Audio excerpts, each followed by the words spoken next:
All right. In accordance with the Open Public Meeting Act and state law, be advised that the notice this meeting was made as required by law. This meeting would take place at the Milburn Library at 7 p.m. June 18th, 2026. Meeting details and the draft agenda were also posted on our township website. Please all stand to salute the flag. Allegiance to the flag of the United States of America, to the republic for which it stands, one nation, under God, indivisible, with liberty and justice for all. Roll call, please. Here. Mr. Cosgrove? Here. Mr. Cerudo? Here. Mr. Stoller? Present. Mayor Sexton? Here. I have a motion to approve the agenda. So. I have a second. Second. All those in favor? Aye. I have a motion to approve the May 19th, 2026 Township Committee regular meeting minutes. I have a second. Second. All those in favor? Aye. I have a motion to approve the May 19th, 2026 special Township Committee meeting minutes. Motion. I have a second. Second. All those in favor? Aye. All right, Chief Gilfeather, you are up. Provide background on the appointments that we're going to be doing.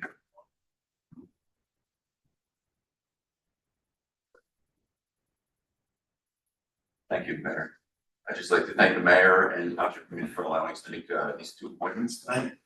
The first person up is Jack Larkin. Jack is 20 years old and a resident of Whippany, New Jersey. Grew up in Short Hills, New Jersey, and attending the Milburn Public Schools until 8th grade.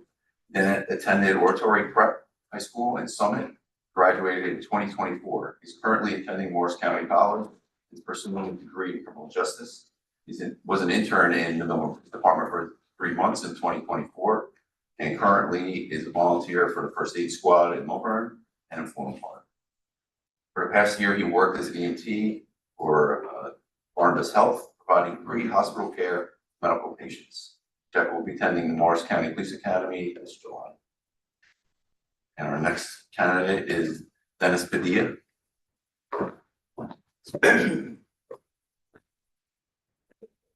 Dennis is 22 years old, currently resides in Morristown. Dennis was born in Morristown and also lived in Ecuador, where his family originates from. He's bilingual in English and Spanish. Dennis graduated high school in Ecuador in 2021. Following his graduation, he returned to New Jersey and attended County College in Morris. In 2022, he enlisted in the United States Marine Corps. He continues to serve as an active duty service. Most recently, Dennis was employed at Morristown Medical Center as a valet parking attendant. Dennis is scheduled to attend the Morris County Police Academy in July.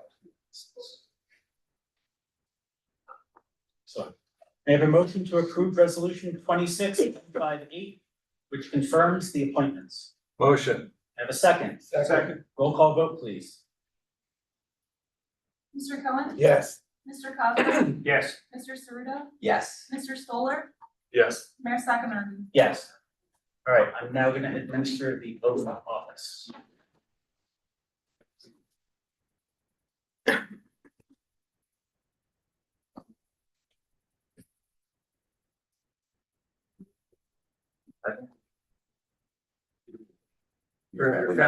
Yeah.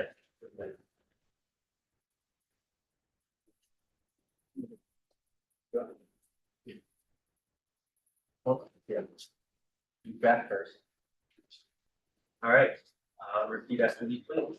I state your name. I, Jack Larkin, Do solemnly swear do solemnly swear that I will support the Constitution of the United States that I will support the Constitution of the United States and the Constitution of the State of New Jersey, and the Constitution of the State of New Jersey, and that I will faithfully discharge the duties of police officer and that I will faithfully discharge the duties of police officer of the Milburn Township Police Department of the Milburn Township Police Department according to the best of my ability. according to the best of my ability. So help me God. So help me God.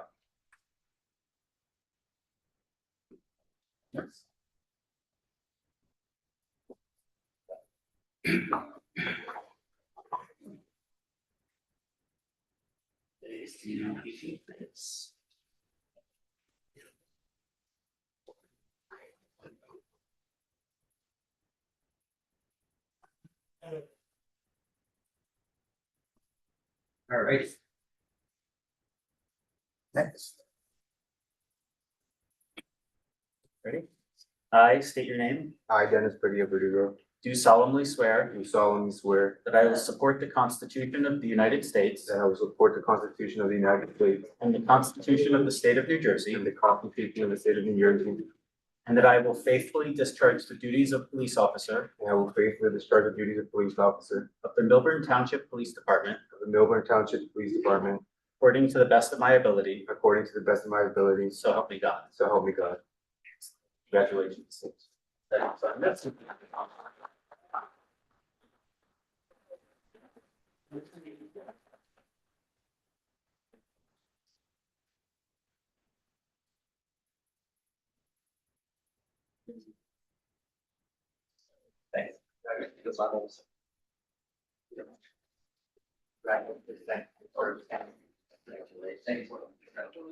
Congratulations. Thank you very much. Congratulations. I have your congratulations.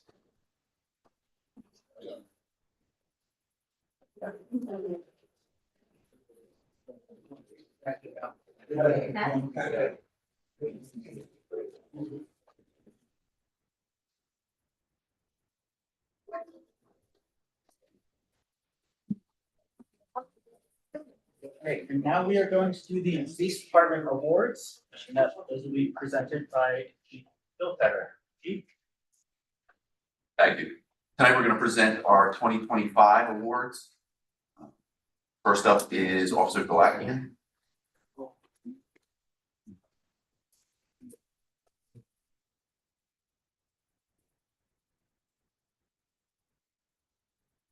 January 9, 2025, we'll receive the license plate reader hit for a stolen vehicle out of Washington State that just scanned eastbound on Milburn Avenue. Where Officer Galakian quickly located the vehicle on Chatham Road near the train station and made a successful apprehension, recovering the stolen vehicle, stolen checks, stolen debit card, and narcotics. Right.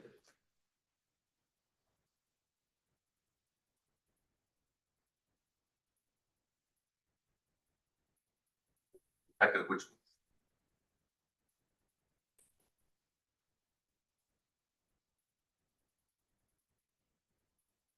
on to residential burglary on Milburn Avenue, patrol units had arrived on scene and upon meeting with the victim, it was discovered that an intruder had entered an apartment that she was sleeping. Detective Witchlands, through his investigation, was able to identify suspect vehicle and subsequently the actor. Investigation led to the seizure of the vehicles, which he utilized during the crime, burglar tools and evidence of the crime. The actor's residence also revealed evidence of the burglary, as well as other burglaries that he had committed throughout surrounding jurisdictions.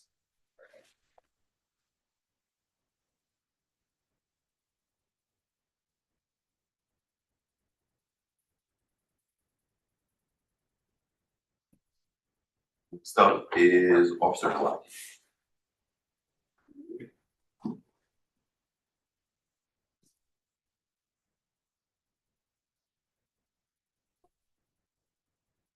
Responded to Bloomingdale's on a report of a credit card fraud that was going on with the suspects having a young child. Officers Ford and Galacki were able to make a stop on the vehicle, and a thorough investigation of the recovery of many stolen credit cards for obtained goods, 45 caliber handgun, and the seizure of a BMW.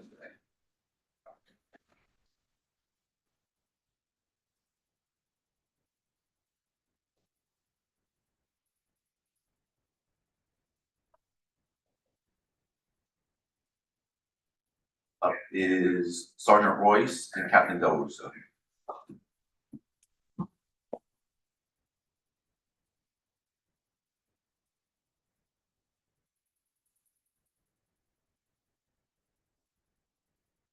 While on patrol at the mall at Short Hills, Sergeant Royce observed a black Dodge Challenger backed into a parking spot along JFK Parkway that had heavily tinted windows, no inspection sticker, and no front license plate.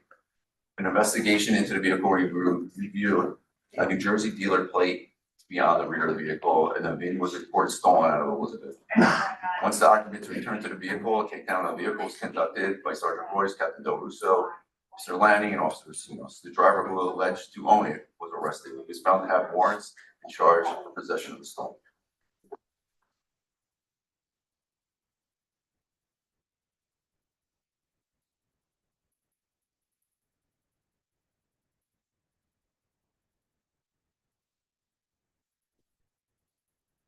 The medals. Detective Mendelson responded and initiated an investigation, processing both crime scenes of a burglary and attempted burglary. The area surrounding the residence were canvassed for surveillance camera footage, which helped identify the suspect vehicle. A license plate check of the vehicle returned to an individual known to Detective Mendelson and the Melbourne Police Department with a history of numerous residential burglaries. Detective Mendelson, through his extensive investigation, collecting additional surveillance footage and obtaining cellular data records, was able to develop additional evidence placing the suspect and his vehicle at the scene of the residence, which he attempted to burglarize. Suspect was charged and apprehended.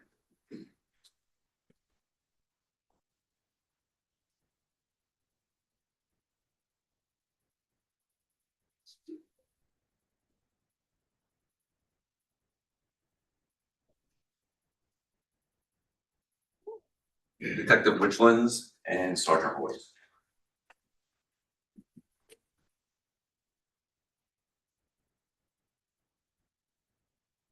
Police were dispatched on a fraud report. Essex County Adult Protective Services contacted Melbourne Police Department after having received communication from a bank elderly fraud unit that the Melbourne resident was making large cash withdrawals in excess of $120,000, raising the suspicions of possible fraud.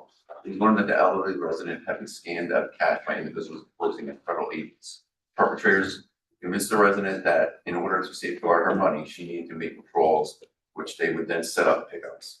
Detective Witchlands is initiating investigation, learned that the perpetrators were still contacting the residents to continue with the Detective Witchlands and Sergeant Royce, cooperation of the residents, set up an operation to protect the perpetrator. Rounds was set up on the day, the money was then to be picked up, and the suspect was apprehended.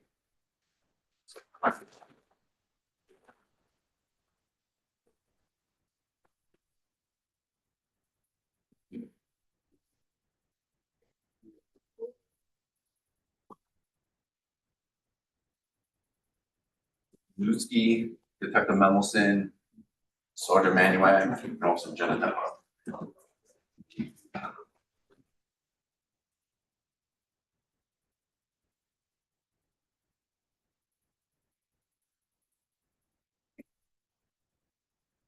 We'll receive police intelligence that were two individuals near the vicinity of the postal mailbox on Overhead. Officer Juszewski and Manuak utilized surveillance cameras, rapid response to relay the suspects getting into the vehicle. Traffic stop was being conducted with the assistance of Detective Mendelson, Officer Genetempo, and Officer Becker. This led to the arrest of male theft suspect, recovering 46 pieces of mail, 5 victims, and identification of other suspects related to the crime.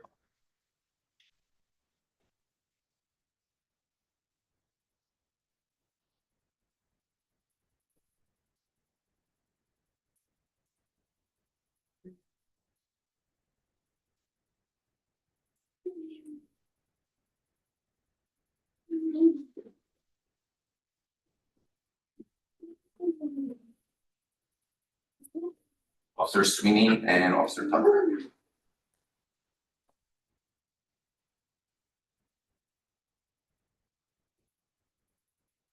Through law enforcement intelligence, Officer Sweeney received information that a postal box had been opened without authorization. Sergeant Panera was then able to determine the suspect vehicle. Suspect vehicle was then stopped by Officer Kerwin, Sweeney, and Tucker. Found in the vehicle were blue cracked ski masks, belt, and stolen mail shots. Relations.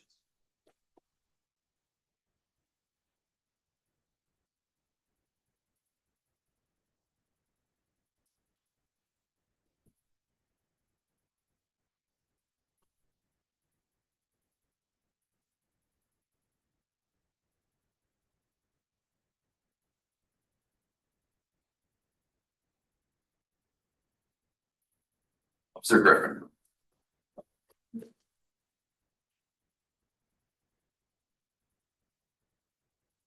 Union Police requested assistance in finding a suspect wanted for aggravated assault using a rifle, where the victim received serious injuries.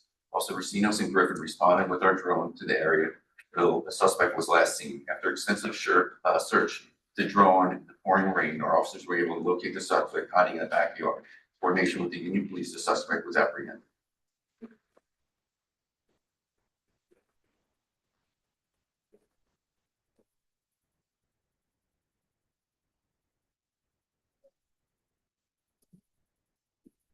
Detective, which ones?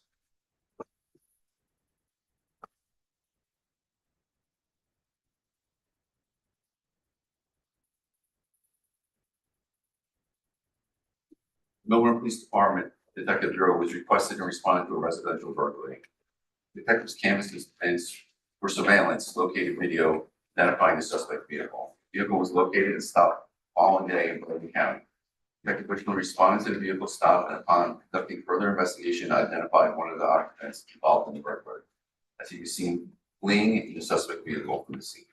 A second occupant in the vehicle was wearing an item of jewelry that was stolen from the residence. The occupants were all placed under arrest. The vehicle was seen and towed to police headquarters, and the suspect vehicle revealed further evidence of the crime.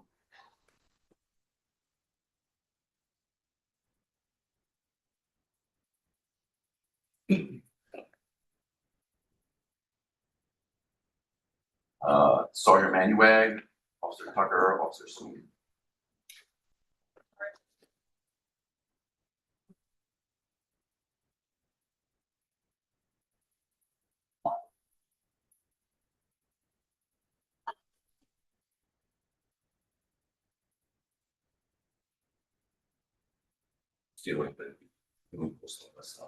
Post office owes us.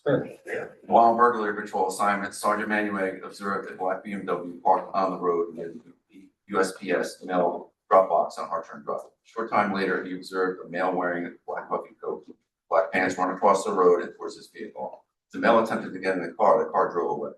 Conducted a traffic stop on the vehicle. The male, then attempting to get in the vehicle, fled in the opposite direction.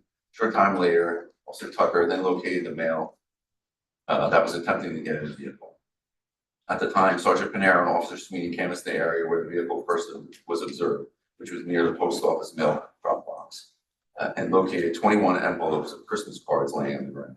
Investigation was conducted and 2 arrested were made for theft, mail out of the mailbox, and stolen credit cards were returned to the victims.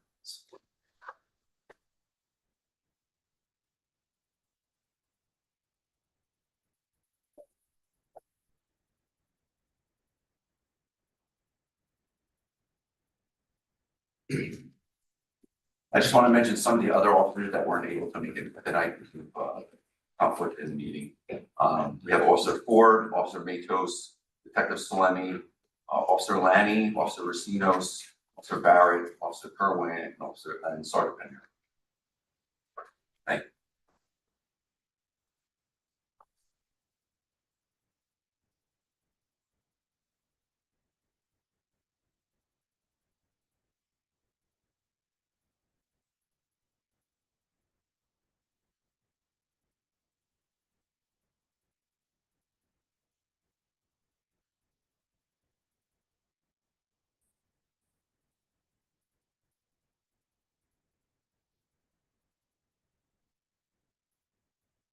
Thank you to dedicated, hardworking officers. They keep us safe every day. We are thrilled and privileged to have all of you here protecting us every day. Real quickly, we're going to do a proclamation, and then we're going to do a brief recess so that those who don't want to stay for the rest of the meeting don't have to stay. Freeman Stoller, you do the Parks and Rec proclamation? Sure. I don't see anyone from the rec department here. It's Chris, is Nick's not coming? No. Okay. So this is the proclamation. Whereas Parks and Recreation is an integral part of communities throughout this country, including the Township of Millburn, and whereas Parks and Recreation promotes health and wellness, improving the physical and mental health of people who participate in recreation programs, and whereas Parks and Recreation promotes time spent in nature, which positively impacts mental health by increasing cognitive performance and well-being, and alleviating illnesses such as depression, attention deficit disorders, and Alzheimer's. And whereas Parks and Recreation encourages physical activities by providing space for popular sports, hiking, trails, swimming pools, and many other activities designed to promote active lifestyles. And whereas Park and Recreation program and education activities such as out-of-school time programming, youth sports, and environmental education are critical to childhood development. Take the phones away. And whereas Parks and Recreations increase the community economic prosperity through increased property values, expansion of local tax base, increased tourism, the attraction and retention of businesses, and crime reduction. And whereas Parks and Recreation is fundamental to the environmental well-being of our community and is an essential and adaptable infrastructure that makes our community resilient in the face of natural disasters and climate change. And whereas our parks and natural recreation areas ensure the ecological beauty of our community and provides a place for children and adults to connect with nature and recreate outdoors. And whereas the U.S. House of Representatives has designated July as Parks and Recreation Month, and now therefore be it resolved by the Township Committee of Township of Milburn in the County of Essex, State of New Jersey, upon the recommendation of the Milburn Township Board of Recreation Commissioners, recognizes the benefits derived from parks and recreation resources and proclaims July as Park and Recreation Month in the Township of Milburn, New Jersey.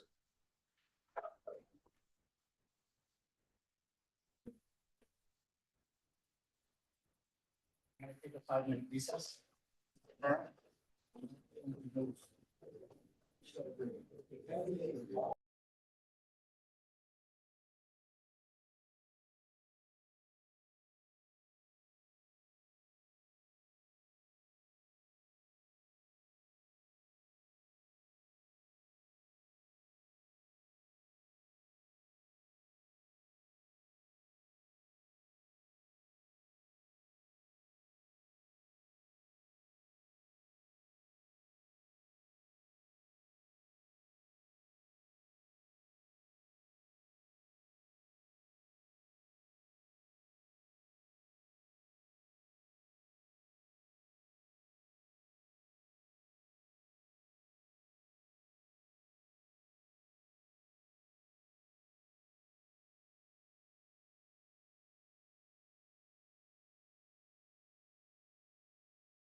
What?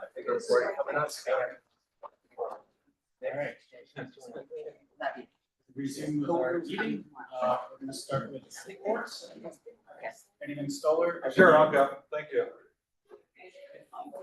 All right, so we did the proclamation for the Parks and Recreation. We'll hand that to the guys. One big thing on this week with the Kids and Family Soccer Skills Day is on Saturday 20th. If you guys have kids, it's 10 a.m. to 1 p.m. It's gonna be great.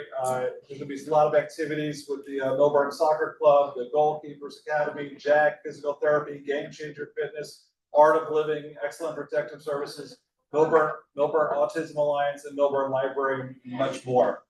No updates on finance, no updates on BOE.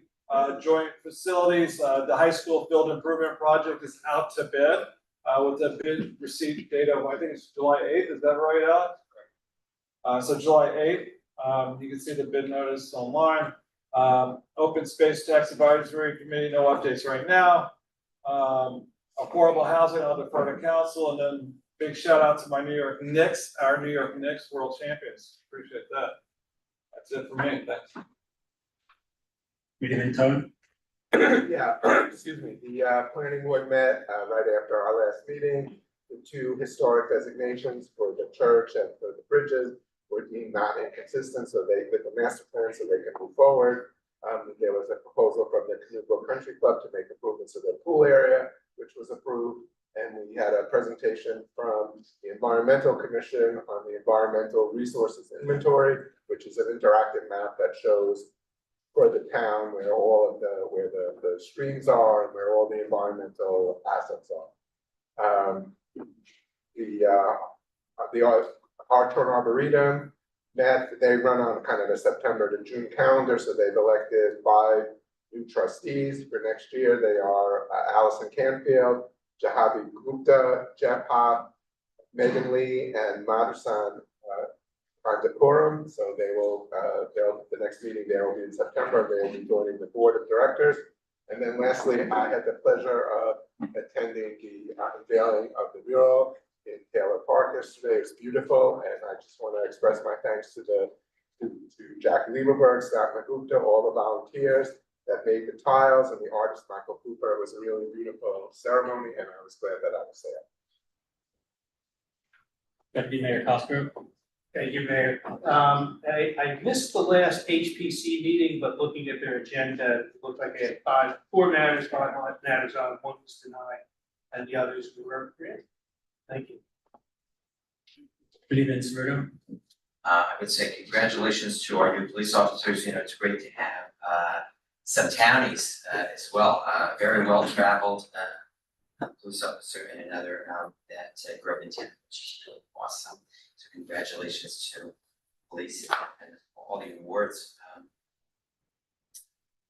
The Short Hills train station information session is scheduled for next Wednesday, June 24th at 7 p.m. here at the Milburn Library, and there will also be a Zoom session. I encourage the community to come out on Zoom or in person to give feedback. And we'd like to move forward with the plan. Obviously, there's a timeline with the end of the year, but you know, communicating about appearance and the flow of traffic, et cetera. So I encourage everybody to come out if you can. The Cultural Diversity Committee is hosting a cultural global craft showcase this Saturday, the 20th from 1 to 4 p.m. at the Barrow Community Center, and encourage folks to check that out. Mark your calendar for Wednesday, July 29th at 7 p.m. for a community meeting presentation with Tom Wright as part of the Long-Term Strategic Planning Committee. So that is Wednesday, July 29th at 7 p.m. The Flood Mitigation Committee is working on an RFP and a discussion about dredging with the upstream ponds. That's Taylor and Campbell. Campbell, Diamond, and then of course Taylor Pond as well. That's being worked on. And finally, Saturday, July 4th, 2026 celebration is will almost be upon us. So I encourage the community to come out. The Millburn Short Hills 4th of July Committee and their sponsors, in partnership with the Township, is putting together an amazing program, starting with the flag raising at 9 a.m. honoring Parcel Finn and their historic Revolutionary heritage with the Patriot Award. And there will be a bike, trike, stroller parade starting at 9:30. You can sign up through Community Pass. Tons of rides and games, and of course, the world's famous fireworks show at Millburn High School. I encourage you to go to mshjuly4th.com. And thank you very much to, because this will be our last Township Committee meeting through July 4th, 250th celebration. Thanks to all members of the 250th Committee for their work. And go USA. Excellent. So over the weekend, I had the privilege of attending the Juneteenth celebration put on by the Black Americans of Millburn and Short Hills. It was a fantastic event, and look forward to it again next year. That's all the reports I have. Mr. McDonald, over to you.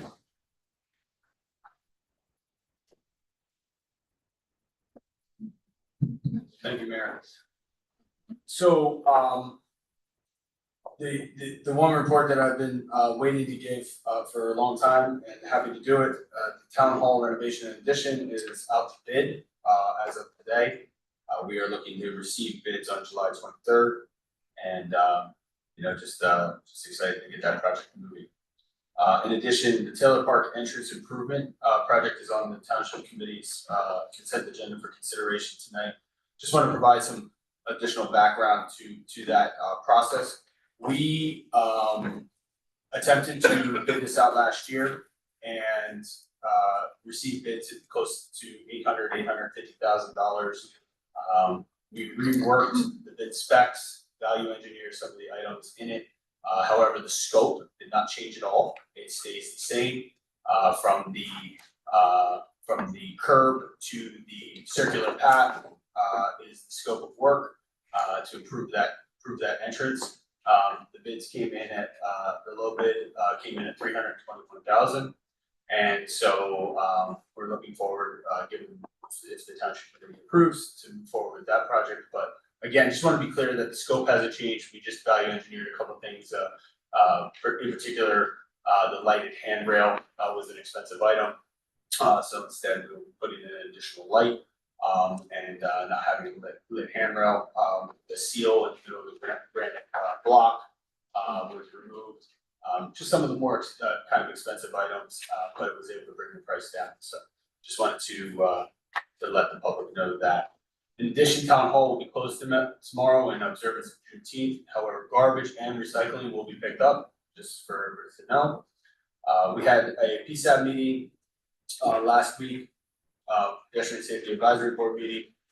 In that meeting, the Pedestrian Safety Advisory Board discussed the implementation of an all-way stop at the intersection of Hobart and Station Plaza.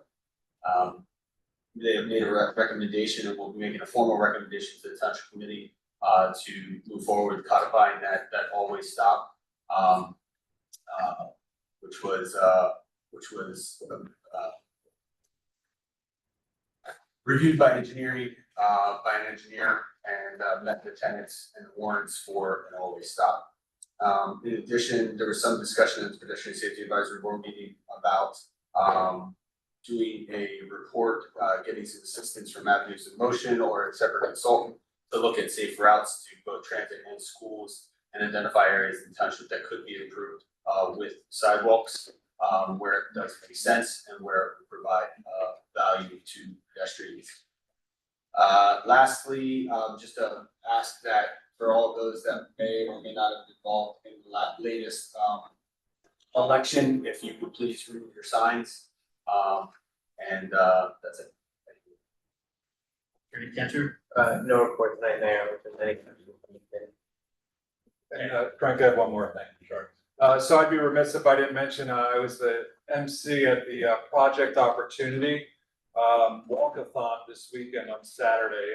It's the head of it's Julie London who runs it. It's a treating a brain injury rehab and such. It's at 60 Willow. I tell you what, community means to be at that event and see everyone working together to help these people who have been inflicted with some type of brain injury.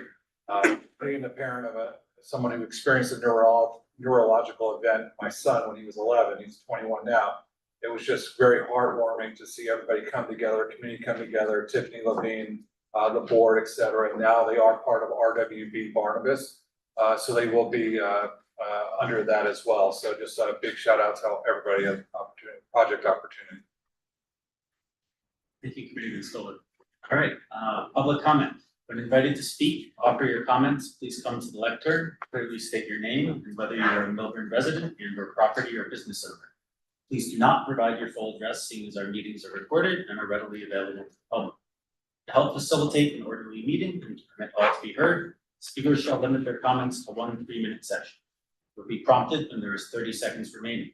A reminder, this is not time for dialogue or to debate matter, and this is a time during our business meeting for the public to offer comments. And now open the public comment period. Yeah, I think that's first.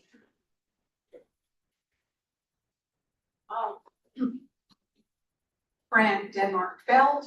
I haven't been here since the new configuration took office in January, and it's good to see everybody. I really feel like I watch on Zoom every time, but something's lost, you know, I miss being here, so. But that's not really the only reason I'm here. I did want to discuss 5 seconds the Taylor Park Gateway situation. From a point of view of someone who's been in town for a very long time, I've taken some satisfaction in how this thing has evolved, because that project started as a fever dream, the way I saw it. Some people wanted it to be some insane, grandiose, sort of the yellow brick path to the Wizard of Oz, you know, type of thing. And they found some design firm that designed something that looked like that. Now, of course, this is just my opinion, obviously, but so that didn't work out too well. They were asking multiple millions for some crazy project that didn't work for town, but luckily everybody went back to the drawing board. And then I got up like this and made a comment, and I said, you know, if you're gonna have a project like this and you don't really know what the schematics are gonna be, then you need to have a budget of this. And you have to go to this design firm and say, here's our budget, what can you do at this budget? And even if you want a really nice bottle of wine for someone's birthday and you don't know much about wine, the wine guy, if they're really good, will say to you, how much do you want to spend on the bottle, right? So after I made that comment, Richard Wasserman, who was still here, got up and said, well, I don't often agree with Fran Feld, but I agree with this. So I knew we were onto something. So now it sounds like you guys are ready to go ahead, which I didn't know was happening. I saw it on the agenda tonight. And I said, well, this is one of my things that I'm interested in is Taylor Park. And I just wondered, I sat through the second and the last presentation in town hall by the company that gave a fair price for what they thought it would cost. And it's the one with the mill wheel and whatever. That was the original. They were gonna use the same stones as our, is that the one we're gonna use? And then I was told we can't go ahead with that one until the Arts Commission and the I guess the historic people approve it. They needed more approvals from the town. So I guess you got those, and that's it, and now you're ready to go ahead. It's already out for bid. It's a fait accompli. Okay, thanks.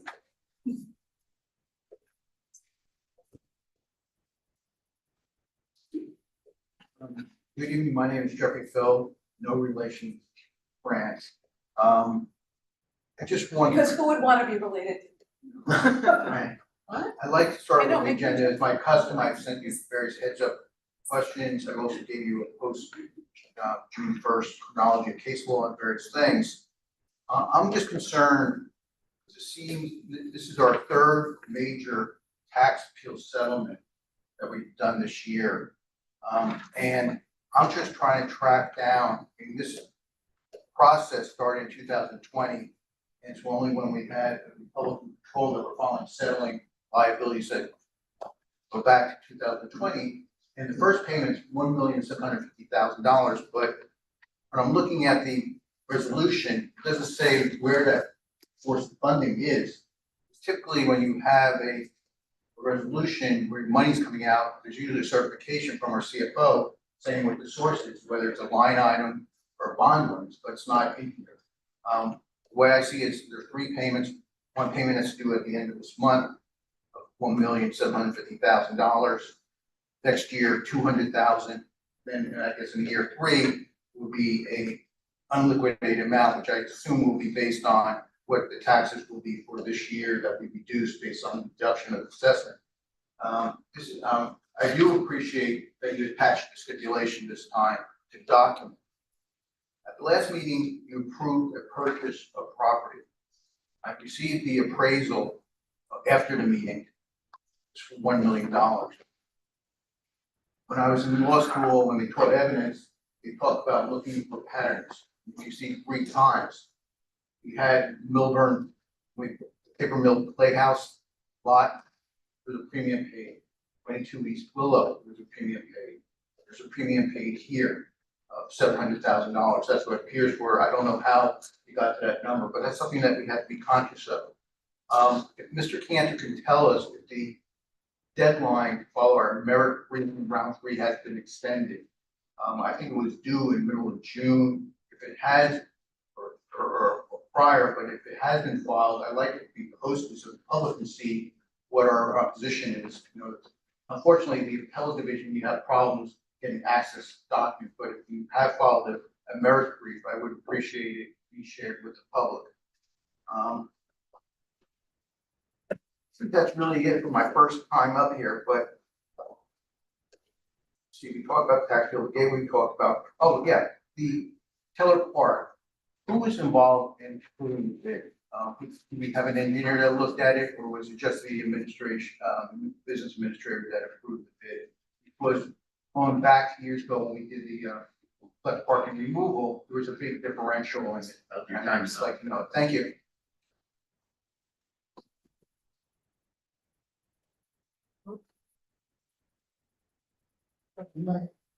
Just a couple questions. July 4th fireworks. You start by stating your name and whether Howard Carlson, Milburn Redmond. On resolution 26-167, it says at 9:30 p.m. on Friday, July 4th, which is July 3rd, on the resolution. So is it July 3rd or July 4th? When are the fireworks? Saturday. Is it Saturday or Friday? Saturday. Okay, so in other words, just has to correct that when you make the resolution. I was just reading this last night, so it's Saturday night, fine. In case it rains, it's gonna be on Sunday, is that right? Correct. Okay, because some places they do have it. It's fine. Okay, one other thing, I was reading about this flood mitigation. And it needs, and there's a report only once a year. I was just thinking, maybe there might be a report twice a year. And, because there's an awful lot that happens in a particular year. And maybe you report to the town committee more than once a year and more than just one meeting with the general public.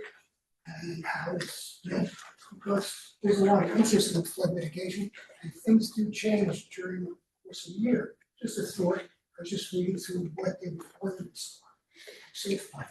Thank you very much.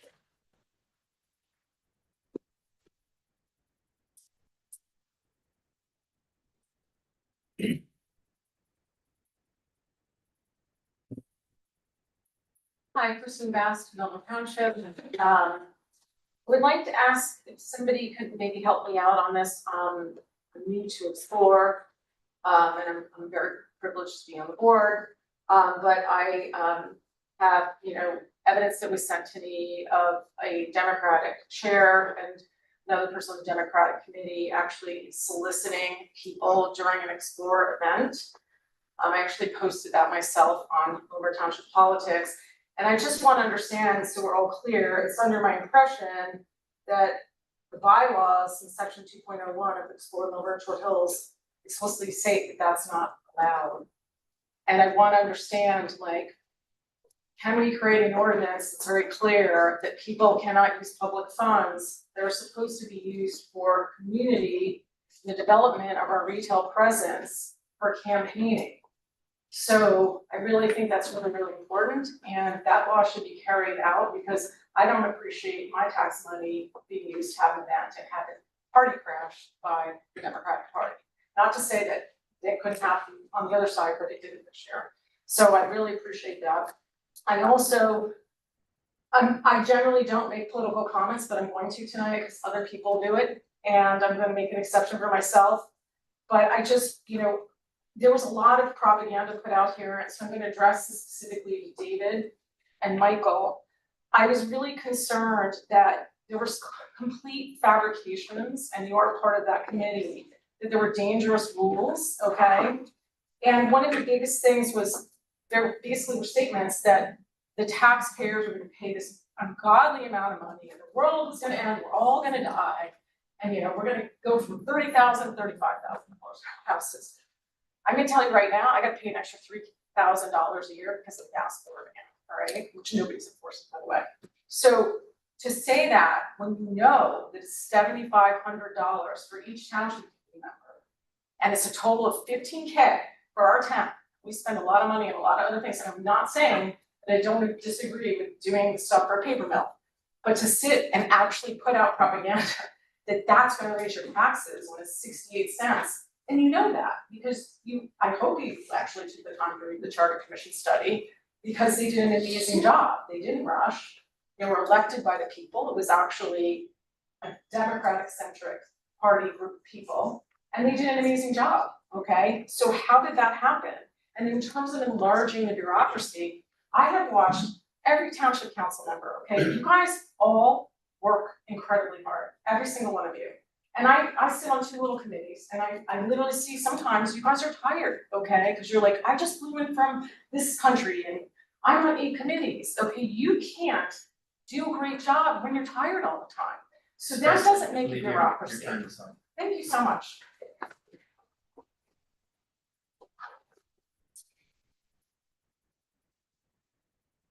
Is there anyone online? No. Right, in that case, I now close the public comment. Responses. Get a start. Mr. Feld, we can't control who does a tax appeal. We prefer no one does them, but they happen every year. We do, it's my understanding, I think we do have a reserve set aside for tax appeal refunds. So we have a reserve, and sometimes we do have large settlements that need to be dealt with, especially when you have larger buildings. You tend to get tax appeals from them from time to time, so it's just sort of something that all municipalities have to deal with, but we do have a reserve set by that. Mr. Carlin, thank you for pointing out the typo on the agenda, make sure that gets rectified. With regards to the flood mitigation committee, we actually have a TC member that sits on that board, so we have regular feedback and communication between the township committee and the flood mitigation advisory committee. So while they might do a formal report once a year, there's definitely a lot more collaboration back and forth. So no need to worry about that. Ms. Best, with regards to Explore board members campaigning during an official Explore event, I find that quite troubling. I think that should be investigated, and maybe we'll do that, and we'll have to seek to deal with whatever we find. But that is quite troubling, and that is maybe a good idea that we take a look.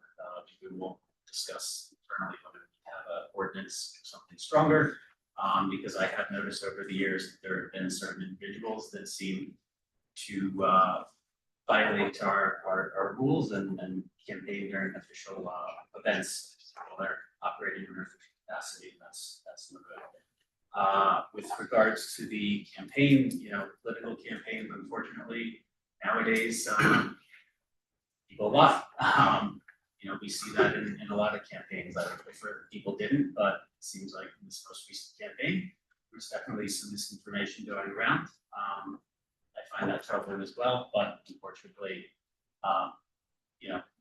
that's part of the course with these political campaigns. But it's unfortunate. Over to you, Mr. Stoll. Thank you, Mayor. Mr. Feld, tax appeal settlements, happy to walk through that process with you and understand how they come about and when everything comes up to be settled and why they're settled in terms of different ratables and et cetera. And, as the base grows, people feel somewhat aggrieved, and that's how we work through those, all through attorneys. And then, I've had a discussion on appraisal versus the actual market price of which something was acquired. Usually when you're a buyer, the price is much, you want to put the price much lower. Seller wants to be much higher, and you meet somewhere in the middle, but we can go through that as well from a business standpoint. Christine, thank you for your comments. I mean, honestly, it's exhausting up here. It would have been nice to spread out some of this work amongst the different parties. I mean, we were up here at one point, one township committee person had 0 committees. And I can't even tell you now how great it is to sit on those committees, even with Explore, with the rec department, with the flood mitigation, with the joint facilities, with the emergency, et cetera. And you really get a flavor for what's going on in the town, and you're able to bring that information back to this township committee. Unless you're involved, you get that experience, you get that teach-in. It's very difficult to be effective up here, but it would be nice to spread some of that work. Nice to see you again, Fran. Thanks. Person. David Cohen. Yeah, if you're gonna run for office, you ought to know what it entails. And if you don't have the time to do all the work, then you should probably choose something else to do with your time. And as far as campaigning during Explore events, I remember last year when I was running, I attended the Explorer's Upper Milburn Street Fair, and I was not campaigning because I just wasn't. But my opponent was with the Republican chair. So it happens. We don't have any rules like that. Explore, and I even questioned her, and she said, it's free speech, we can do what we want. So, I mean, we don't have any rules. Explore can't set the rules in a public place like that, prevent people from doing that. And it's, you campaign where the people are, and that's where the people are. It was a wonderful event, and whatever. So that's what I would say about that. As far as the campaign itself, we said there was additional cost. There is additional cost. I was more concerned about some of the other issues that I also mentioned in my video in terms of fact, I do think it was rushed. There was no reason why it needed to be held, and the election needed to be held at such a busy time. It certainly could have waited until November, where there would have been a bigger turnout. At this point, I'm happy with the results, but the provisional votes haven't been counted, so who knows where this is going to go. Well, I certainly hope it stays the way it is. No surprise there. But I do think it was rushed, and that to me was one of the most important things. And it was an all or nothing. That's what I saw when I was campaigning. There was a lot of things in there, and you had to vote for all of them. And if there was one thing you didn't like, you had to vote no. And I think that's really what was the result behind any of the no votes. That's my view. Just a point of a clarification, David Cohen, there's a big difference between someone that's actively on a board hosting an event. So for example, if a member of the Explore Milburn Short Hills board was at an official Explore Milburn Short Hills event campaigning, I think that is problematic. And if there's evidence of that, it should be sent to me and the other committee members, and we'll evaluate that. But a private individual that's running for office, that's not on one of those boards, that's entirely different. That is free speech. So I think there is a I'm not definite aware that distinction. it was the board member that was campaigning. I know it was I know it was the chair, but I don't know that it was the board. I didn't say that, by the way, just to clarify, I'm not trying to interrupt, but I was Let's talking. not- let's not why don't we debate take on this the dais. offline? Yeah, I Why don't mean, we- if the chair. let's I take didn't this say offline. driving, the chair. Yeah, why don't we take this off? I disagree, Mayor, if we could have some order in the way people are speaking here. As a point of order, I do not think this should be taken offline at this point since you've been addressing it.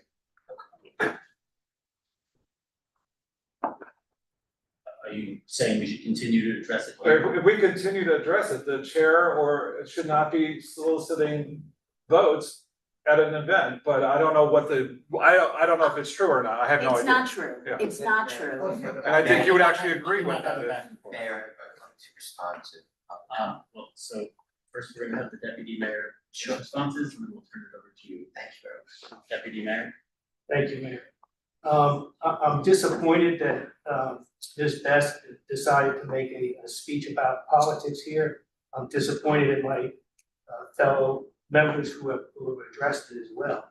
I will tell you though, that if we're contemplating an ordinance, or if we're contemplating an investigation of something that occurred, we should also investigate, and determine who it was who called the police on me.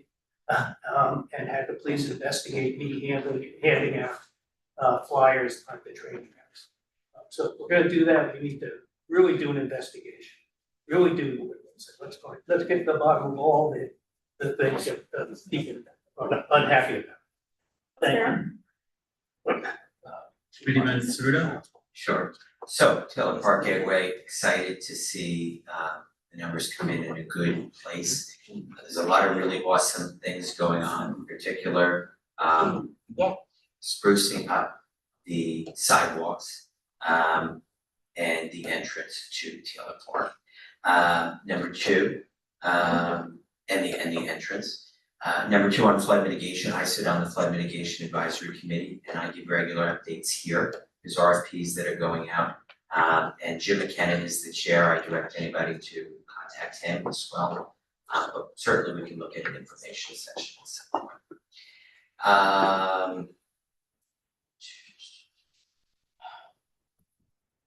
Everything that we discuss here is nonpartisan. And I'll leave it at that. I think that's that, you know, want to talk about my 6 months in office and looking at how election went and then how the governance goes. It's not and day. Two political parties versus team up here at 5 that agrees on most things, in a very nonpartisan way. So, support nonpartisan local government, and I'm not going to comment on anything further. I agree. I don't think we need to litigate any of this in public. You know, I think there's a call for, especially as the school year's ending and summer is coming in, you know, of peace and of positivity and of unity. I think that's where we need to center ourselves. Thank you. Business Administrator McDonald. Just a few points that, mostly a report that I hadn't given, if you don't mind, Mayor, regarding the parking on Melbourne Avenue. I just wanted to let people know that we are nearing the end of our pilot, our experimentation, with the first head-in angle parking, the reverse angle parking. We intend to break that parking down towards the end of June to return it to parallel parking. And then, you know, I'll work with the Township Committee on the decision of where we go moving forward with the bid specifications to improve pedestrian safety in that area. And I think spruce up the area as well. Just as it relates to Mr. Feld's question, I just want to be clear too, when it comes to tax appeals. Oftentimes, much like any litigation, the time frame of how long that takes doesn't have anything to do with anything that was mentioned, except for that, you know, litigation takes time, especially with larger properties and bigger ratables, and the amount of discovery and expert testimony and and reports that go into that, and the amount of effort that goes into that, mediation, different things. If that takes 4 to 5 years, that's probably about what it takes. And so I think particularly when it comes to the Short Hills Hilton, which is what this appeal is on, it was an extensive process. It goes all the way back to COVID and the impacts that COVID had on that property. So I just would relate it to the fact that it's litigation. But the mayor is correct. We do have a reserve for tax appeals, which would be utilized for this settlement. Attorney Cantor. Thank you, Mayor. To respond to Mr. Bell's question, there was a motion filed for a 90-day extension, but there was a motion filed in the appellate division, the second request for an extension. We requested a 90-day extension to file our brief based on ongoing settlement discussions. That request was consented to by RPM and Fairshire Housing Center, so we assume the appellate division is going to consent to that. It would be 90 days from yesterday. Do you have it? Approximate date we're looking for? Mr. Bell, this is not a time for back to back. It'd be September. Thank you. All right, consent agenda resolutions. Township committee will now consider consent agenda resolutions. Mayor, I just would like to pull out 26167 to be voted on separately. And committee, you'll be recusing yourself from that? Yes, I will be recusing myself from 26167 and recusing myself from bill number 10053. Bills list. All right, so in that case, You need to put the bills list on. Second bill, which is the first resolution. 26-159.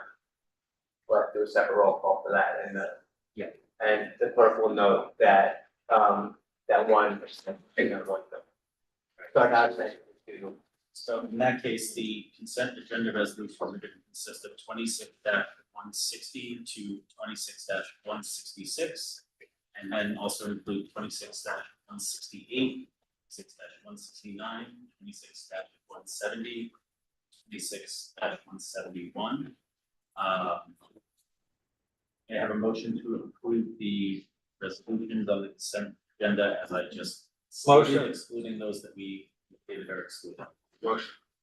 Second, Second. roll call vote, please. Mr. Cohen, Yes. Mr. Cosgrove, Yes. Mr. Ceruto, Yes. Mr. Stoller, Burnham. Mayor Sakamaney, Yes. All right, so next we'll do the bills list resolution, resolution 26-159. I have a resolution to approve, a motion to approve resolution 26-159. Motion. A second, Second. all right, roll call vote, please. Mr. Cohen, Yes. Mr. Cosgrove, Yes. Mr. Ceruto, Yes, recusing 1005. Mr. Stoller, Burnham. Mayor Sakamaney. Yes. All right, resolution 26-167.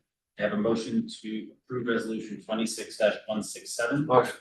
I have a second, Second. call vote, please. Mayor? Yeah. We need to fix the date on that? I think that was the issue. That's the one. Yes, so we will have to amend the typographical error that currently says July 3rd, it should say July 4th, so we will need to. Friday. It's Friday. Friday versus Friday. Saturday. Yes, so it should say Saturday instead of Friday, so we would be making that amendment and we would be approving it as amended. So may I have a motion to approve resolution 26-167 as amended? Motion as amended. I have a second, Second. all right, roll call vote, please. Mr. Cohen, Yes. Mr. Cosgrove, Yes. Mr. Ceruto, Either key. Mr. Stoller, Burnham. Mayor Sakamaney. Yes. All right. Ordinances. Deputy Mayor Cosgrove, you're scheduled to sponsor ordinance 2756-26. Thank you, Mayor. I would like to present an ordinance entitled ordinance number 2756-26. An ordinance amending and supplementing the Township of Milburn Development Regulations and Zoning Ordinance to revise the definition of floor area ratio residential.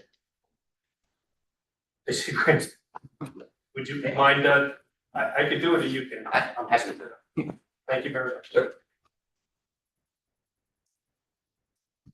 Good evening, members of the Township Committee, Graham Pedo, Township Planner.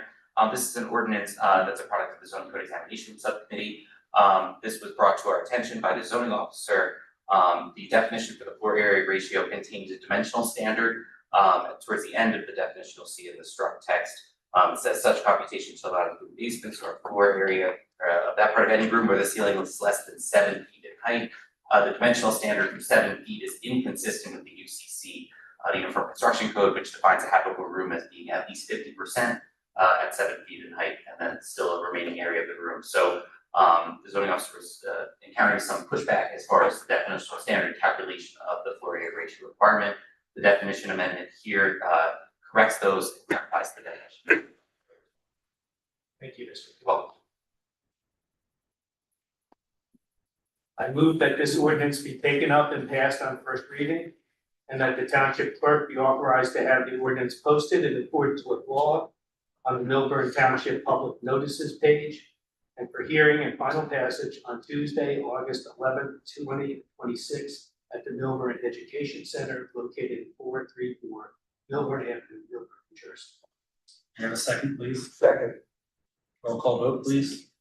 Mr. Cohen? yes. Mr. Cosgrove? Yes. Mr. Ceruto? Yes. Mr. Stoller? Affirmative. Mayor Sakamanning? Yes. All right, we have no old business, new business.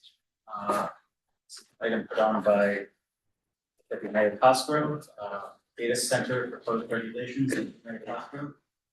Thank you, Mayor. Folks, we had people commenting in various meetings about protecting the town from large scale data centers. So this is the result. Mr. Petto, thank you for putting this together. It doesn't bar or ban everything, meaning if there's a business here that has a computer room, but it's focused on giving type of server farm type of thing. So that's the new business. There's an ordinance before us. I don't know if anyone had any comments or changes to. Yes, so Thank you. Mr. McDonald, data centers are not currently a permitted use, are they? They're not explicitly prohibited. They're not, so it's not a permitted use. So if data center wanted to get a variance or go before the planning board or something. I think you have your planner here to help answer some of those Yeah, questions. Mr. Petto.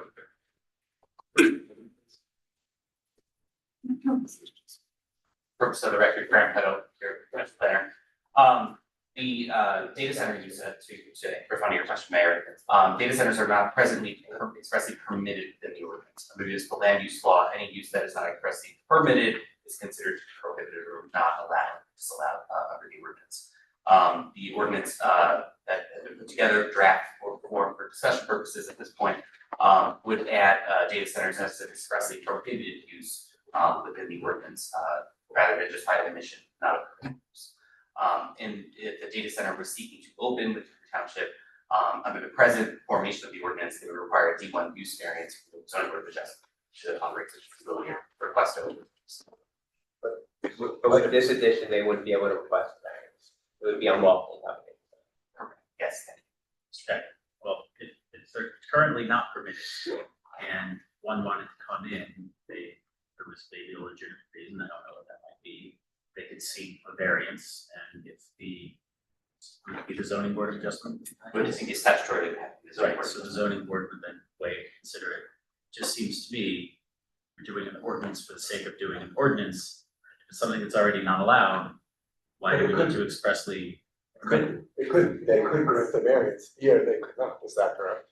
What I will say is, an applicant can make a request, file an application in either case, if the use is just absent of the ordinance, or even if it is listed as a prohibited use. But in my opinion, and just based on inclusion of it as a prohibited use within the ordinance, the tax threshold becomes higher because it is expressly prohibited. So the incumbent, the burden is on the applicant to demonstrate why the municipality or board should deviate from the prohibited uses as set forth within the ordinance to establish or allow such a use. Essentially, the threshold becomes higher because now there's a policy basis within your legislation. I think the end result is the same. If you want to have a data center, you're gonna have to go before zoning board of adjustment. That is correct clarification. You know, my other concern is we do have some large office buildings and there are businesses that I've certainly seen in my career where they might have an entire floor that's dedicated to their server room. They're not a data center company, they're not servicing other clients, et cetera, but we want to make sure that, you know, we don't adversely impact something like that if that's something that we think is reasonable, because there are a lot of offices, law firms, financial firms, et cetera, that do generally have on-site computer rooms that can be quite large. So, I mean, to me, I would have to get more information on this, and it seems like we're just proposing an ordinance to ban something that's already not. Turn it over to the rest of the committee for their comments. We'll just to address, one piece of additional information, just for the benefit of everybody here, as they read through the ordinance, there is a definition included here which defines what a data center is. Presently, the ordinance doesn't define what a data center is either, so which may help clarify the distinction that you're referencing. I don't know the exact situation you're referring to, but that may provide some of that opportunity, and it also presents an opportunity to maybe perhaps clarify the definition to eliminate those cases. Having another conversation. If there's any other questions? I think being explicit makes the prohibition stronger than just admitting it. You know, it's like, well, maybe they want it, you know, whatever. It didn't, you know, it's more catch as catch can. I think I would rather see it be clear. I see Summit just has one, and then they just watered it down a little. They did something based on noise, well, maybe a lot. They did it based on noise, and I'm glad to see that was not part of this. So I think that's what we want to do. I mean, we know that there's one going into Kenilworth. You know, it certainly could be somewhere close to here, and I would say it's not something we want to down. I agree that we should be careful not to write out, you know, an existing firm that has a computer room, but I don't think that's the spirit of what this is intending. This is intending to be a building that serves as a data center for, you know, that's its sole purpose. I think, oh, sorry, yeah, I think 2JD on this too also takes care of the mayor's concern that there might be a, you know, a law firm or a company in town that has, you know, servers as well. So, under the definitions, I'm sorry. Any other comments? Township 3 numbers? I guess, aside from Summit, are we hearing anything else on our partners? Kenilworth has one. No, I understand on the building itself, but on the regulation. As with respect to ban, yes, there are a number of municipalities across the state. You know, we have looked at other communities that are considering this as well, so. I share the same concern about who's currently within the municipality. I read the Summit ordinance, was it left a loophole, someone said about that. I think I just need a little more information, but I would agree with the idea that we don't want to outlaw what's currently, and then on 2JD. I think we also should get some input from the public, because there are a lot of different types of data centers, and there are some that are more disruptive than others. For example, data centers that use closed loop cooling don't draw water like some of the other data centers do. That's big. Data centers do draw a lot of electricity. I don't even know if our town's infrastructure would allow for data center at enough electrical capacity. But data centers also can bring in a fair amount of tax revenue, and depending where they are in town, you know, I don't know, I just like to get more input from the public. It seems that, you know, throughout the state, there's sort of this knee-jerk reaction to ban data centers for the sake of banning them, or because people have feelings about AI, et cetera. But I want to just make sure that we're doing something because this is what the public wants, and not just something that we think is, well, this is what all the other towns are doing, so we should hop on the bandwagon. There should be a legitimate reason we're going to do something. So I welcome and encourage members of the public to come and speak one way or another about how they feel about this. That would be, I'd like to get some more information before ending it. It would move to old business. We're not ready to move into an ordinance just yet, but I would say that we should tweak it to make it clear that we don't mean a law firm that has a computer room on the 34th. It's in there. So that's J. I don't see too much. JD. It's the inclusion of limited server subject to terms networking class, computer program data source equipment, data provider principally shall not constitute the data center. By such equipment is supported incidental to the permitted principal use. And used primarily to support on-site operations. So it's like JD. Okay, I see. Okay. All right, well, we'll move into old business. That'll give the public time to come, I guess, at the next meeting. Yes. All right, Happy to assist as you all need. Thank you. comments. As public comment period is allowed for final comments in community. You're invited to speak, to offer your comments. Please come to the lectern, clearly state your name, whether you're a Millburn resident, or property or business owner. Please do not provide your full address, seeing as our meetings are recorded and are readily available to the public. Reminder that in order to help facilitate an orderly meeting and permit all to be heard, speakers shall limit their comments to 1 to 3 minutes. Now open the public comment period. Jeff Bill, give you my address. As to the tax appeal, question goes to why wasn't there availability of fund certification? And that's a standard operating procedure for municipality when you're spending money. That was the purpose of that comment. I'm glad that we heard that we had round 3 merit brief has been basically pushed back to September. The reason I raised this was yesterday I had an adventure. I went back to Newark to the town city council. This is civilization. You need to go to see what a wild meeting is when you go to Newark. But I came there for a question that affects the brief in round 3 and round 4. And this is something you might want to get, not tonight, but ask your council.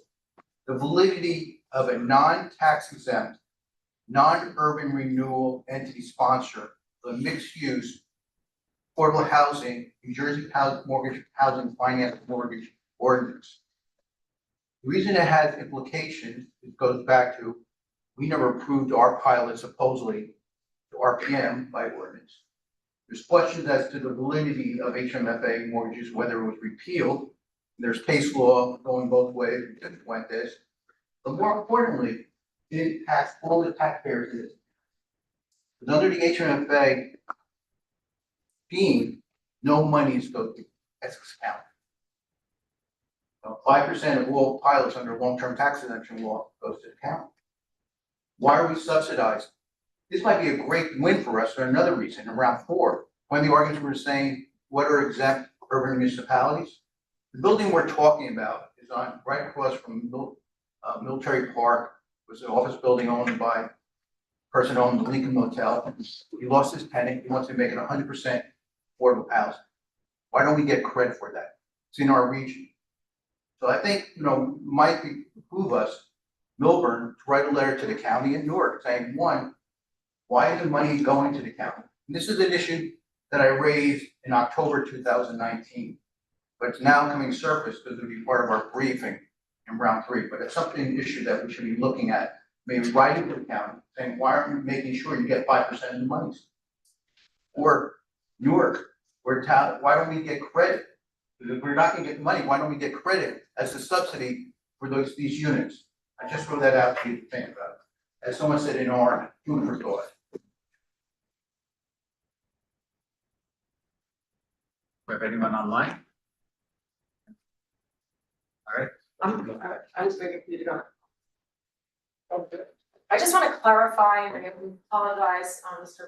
Carter, for speaking out, but I did not want Jackie to think that Jackie did not distribute any materials. I was not referring to her. I was referring to the head of the Democratic Committee and one of her buddies who's we're sitting in this room.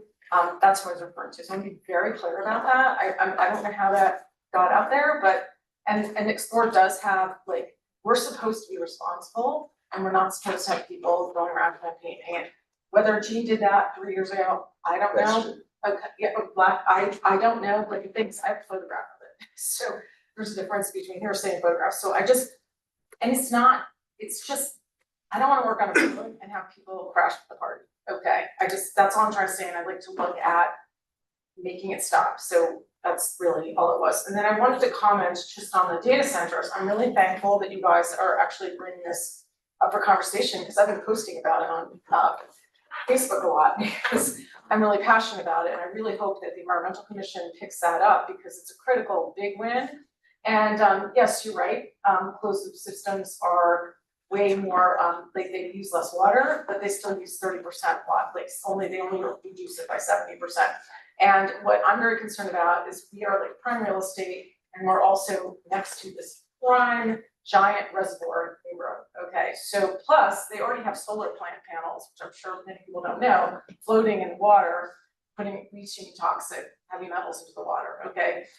So just something to think about. And it's also next to a golf course that leaches a ton of pesticides. So it's kind of a toxic water supply system already, so maybe we should just not have a data center. I hope that you guys will put in something. I think allowing a variance is really, I mean, that allows somebody to get in. And I think it, through a backroom deal, and I really think that it should be a definitive blowout no. And you know what, you can always change the variance if the closed loop system improves and you see that other people are having success, but let other people test the waters. Why do we have to be the ones to test the waters and then our town is ruined permanently? Since there's no going back. So I do appreciate what you said, specifically Michael and Frank. So thank you very, very much. And I did want to quickly ask, I'm really concerned about the lack of, going to the HPC for running any type of historic property. I don't know why that continues to go on. I feel like I'm just harping on the same issue, but I don't know why we have a historic preservation board if we're not even allowed to actually have comments and a say on things. And again, I don't agree with the Gateway project. I think it's gonna actually kill that tree. I still think you need to do a master plan for the design. I think the design is owned by people that are not designers. I'd love to see Jorge on the committee, and that's it.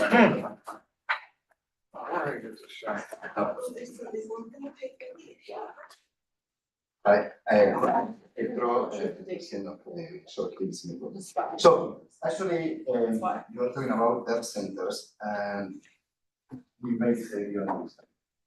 But I'm open to disagree, because we need data centers.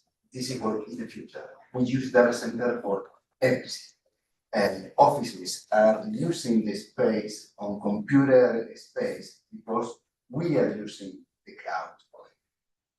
What I feel, and I'm saying as somebody who uses the cloud, but also as an architect, I believe that we should legislate how to build data centers. And I don't want to look just at Summit. Why we don't look at Europe, how they build those data centers? So we can use everything that is against data centers in favor and build for that. Noise, we can reduce the noise. That's not a problem.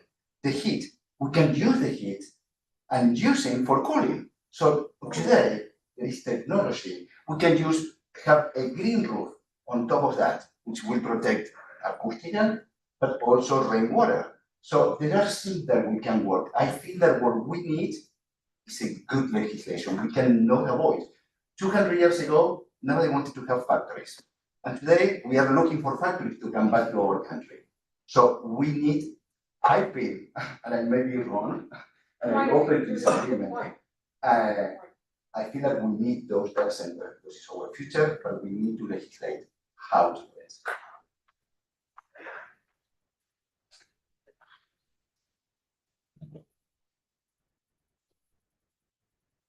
Hi, Cheryl Damaris, 35-year resident of Short Hills. I don't want to get involved in a back and forth. I just want to say that there's no need for an investigation, that I was in fact talking to people in the town on that night. But my understanding is that there's no ordinance against that, I was trying to be very respectful, very polite. The town was not closed off for that event. It was not a ticketed event that you had to buy a ticket to participate in. And that I was in fact, when Mr. Sturdo took my picture, I was walking into the town and was speaking to people who actually weren't even participating in that event. They were dining in a local restaurant and asked me what this was all about. And that's why I was speaking to them. So, like I said, I did believe that everything I said was protected under free speech and that there was no ordinance against that. And if that offends people, I'm sorry. I know that as Mr. Cohen has said that during other campaigns, both sides and definitely the other side has participated in a similar manner in these events. Thank you. Oh. Sorry, I also just want to reiterate that no member of Explore participated with me in this campaign. Anyone else?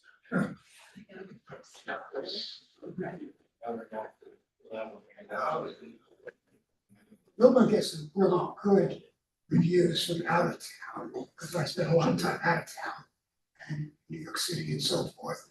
And Paper Mill gets great reviews. And I don't know if you've seen West Side Story, but I'm sure some of you have. And it's playing to active audiences, and it's doing quite well, as you know. And also what you see online sometimes by people talking about Milburn and so forth, a lot of it is detrimental.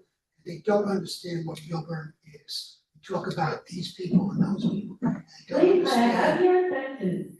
Go ahead. That doesn't apply to us, please continue. Go ahead. Please continue.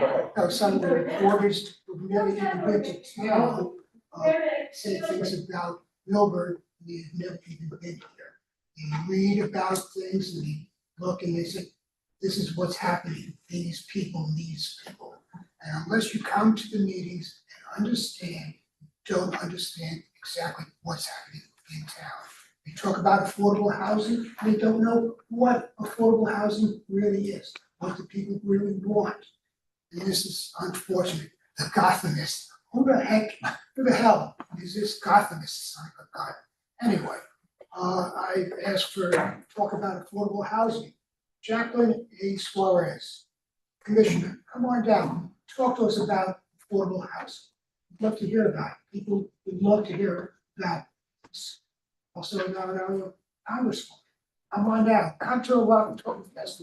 Talk all about the importance of education. Come to see what education is all about, what Milburn schools do and how things get done properly. Just my opinion. I've been around here for 32 years, and I think the town is doing fairly well. I can be very, very difficult. And Mr. Stoller, I disagree with you. You say, more brain power. I've been around some very, very smart people in Washington. And sometimes too much brain power is no good. They get so smart and they come up with some rules and regulations you wouldn't believe. It's totally unbelievable. So you guys are doing very well with just the 5 of you. If you 10 of you, okay. But you guys are doing well. Thank you very much for that rating.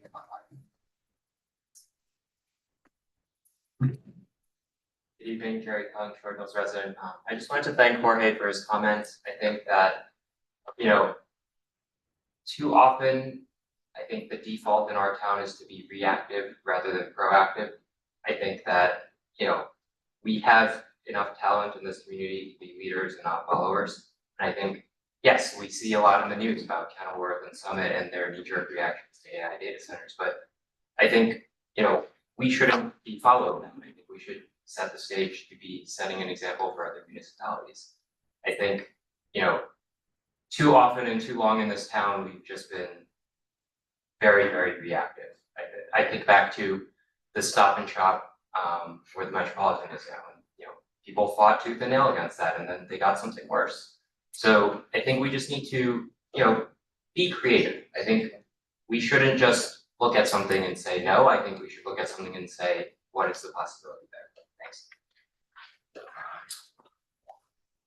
last chance for public comment. In case I now close the public comment period, I'm going to respond first. Mr. Mayor's, yes, you are absolutely 100% within your rights to campaign as a private individual. My comments earlier were that if there was a member of the board of Explore Milford Short Hills campaigning at that event, then that would be inappropriate. If anyone else wanted to campaign during that event, there's nothing we can do about that. That's free speech. It's the First Amendment, and you're right in your rights to do that. Both parties have been known to campaign at events like this, and while some of us may find this tasteful, I don't think there's anything we can do to prevent it. I don't necessarily know that we want to prevent it. But I just did want to clarify, there's definitely a difference between, someone that's working, on the board campaigning versus an ordinary citizen. So it sounds like there was no one from the board campaigning at that event, and therefore I think this just leave it to rest. Mr. Master Pietro, I really appreciate your comments. I think you absolutely have the right way of looking at this, and Europe is actually a fantastic model. I know that data centers they have there, they've actually found ways to take the excess heat and use that to heat homes, generate power. There's also a lot of new emerging technologies that allow data centers to actually power themselves. There's cold fusion nuclear reactor technology that's evolving and starting to get to the point where it actually can exist in the market. So there's some exciting stuff on the horizon, and I think perhaps looking at what the complaints people have surrounding data centers are and finding ways to address those might be more productive than wholesale banning something that we may find that we want more of in the future or may need more of in the future. Also, furthermore, if a lot of towns are banning this, and we're a town that has a way to responsibly have a data center that doesn't impact our residents in any negative manner, that could be an opportunity for our town to bring in some real tax revenue. Also, if you have a large data center that's occupying land that perhaps there's something else that would be built there that you don't want built there, right? So I really do think that we should take a thoughtful approach to this, and Master Pietro, I will certainly consult with you outside of this to get your thoughts, because I think we're on the right track there. That's all I have to say. Anyone else in the committee? Comments? I'll go. Mr. Feld, I agree with you in terms of, looking for credit or cash savings out of that. That 5% needs to come and be spread across Essex County residents. Where do I want to go here? Mr. Carlin, I can't disagree with you more. I'm not talking about besmirching or impugning the competence of this dais. I'm talking about spreading some of the work across additional members at the appropriate time. So I'm not sure why you put those words in my mouth, but that's absolutely furthest thing from the truth. I think everyone here is doing a good job. Would have liked to have a few more members to spread that work. I also agree with you that Milburn, we're all inside this little bubble. It looks so critical here, this and that, political, this, that, whatever. I've traveled 3 continents in the last 9 months.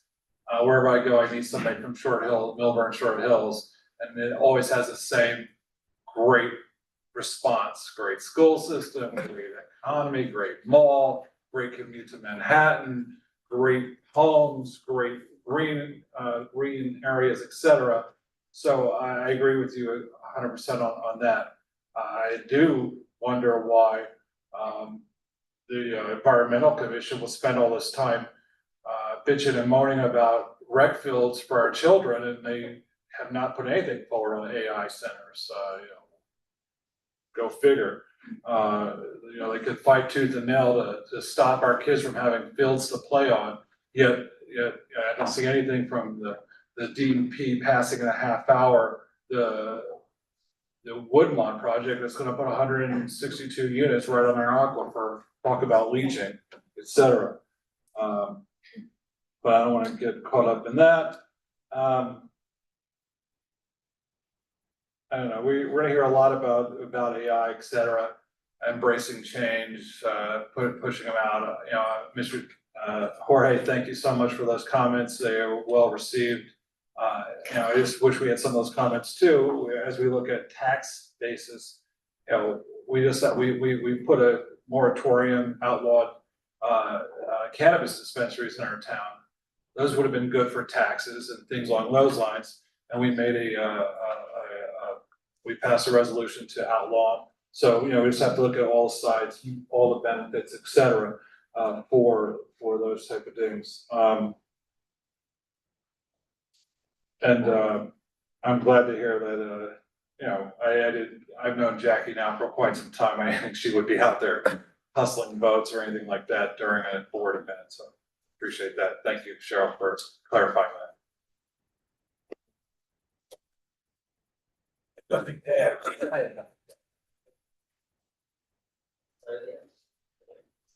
Nothing to add. I'll just say, I believe in protecting the First Amendment and expression. Certainly, people saying a lot of things, about me. And, I've got thick skin and, I would say that, public sidewalks, do what's within your bounds.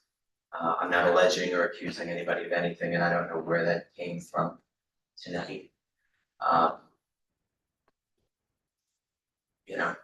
I ran for office, many people have run for office.